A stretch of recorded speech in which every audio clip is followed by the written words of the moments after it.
at Levi Stadium, where the Rams just lost a season opener to the 49ers 28-0. I'm Lindsey Thiry. This is Bill Plaschke, Sam Farmer, and Gary Klein. We waited 22 years for this.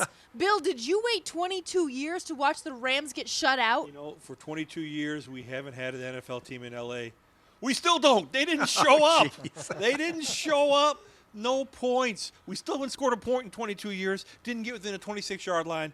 It was an embarrassment. It was a humiliation. It was the worst timing ever. Maybe, and I've been in this town 30 years, it's the worst timing I've ever seen for a bad loss on a team on its homecoming parade. It crashed and burned. And that might be putting it lightly. Sam, you've been on the road for years covering the NFL. You're still on the road. How do they go home after this loss? It is so tough. Now, I will say that the biggest difference between, biggest change you see in teams is often between weeks 1 and week 2. So that's a positive. But this was awful. They laid an egg out here. This was a must-win for the team to get off on the right foot, especially with the game against Seattle on Sunday, and then a really tough road trip where they go to Tampa and then they go to Arizona. So tough. And to come out 0-1 and to get blanked out here like that was humiliating. Gary, you've been with this team every single day since its return to Los Angeles. Mm-hmm. Why didn't you warn us that this was going to happen? Hey, I predicted a 24-20 Rams victory. For the record, I'm the only one among this group who predicted a 49ers victory. You know, Jeff Fisher, after the game, said, in a big understatement, right?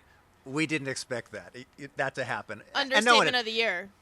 Probably fans in St. Louis who are angry that the Rams are out here in Los Angeles would say, hey, we saw this coming however thousands of miles away. But no one, I think, could have realistically predicted so bad in so many different areas in an opening game when so much, as you mentioned, is on the line. Case Keenum, you kind of have to feel for the guy. It's his first season opening start, his 16th career start. He goes out, he lays an egg. Jeff Fisher says he is still his starter as first-round pick, top overall pick, Jared Goff sits on the sidelines. When is it Goff time? How can Goff be any worse, in my opinion? I think it was great he didn't play this game because he got out of this mess. Bill, do you recall when Fisher said Goff had improved significantly? That's amazing. He proved significantly in his third string. How bad must he have been? Behind what we saw tonight. Before that. But I think his hands were clean of this mess. He didn't get dirty. He didn't get bruised up or beat up in this thing. I think now at this point, though, you got to be thinking, how much worse can it get? Why not play the kid? How much worse can it get, Sam? It's got to be really frustrating against the backdrop of an NFL where you've got Dak Prescott in Dallas playing so well. Carson Wentz played well. You had Trevor Siemian in Denver. You had Jimmy Garoppolo winning.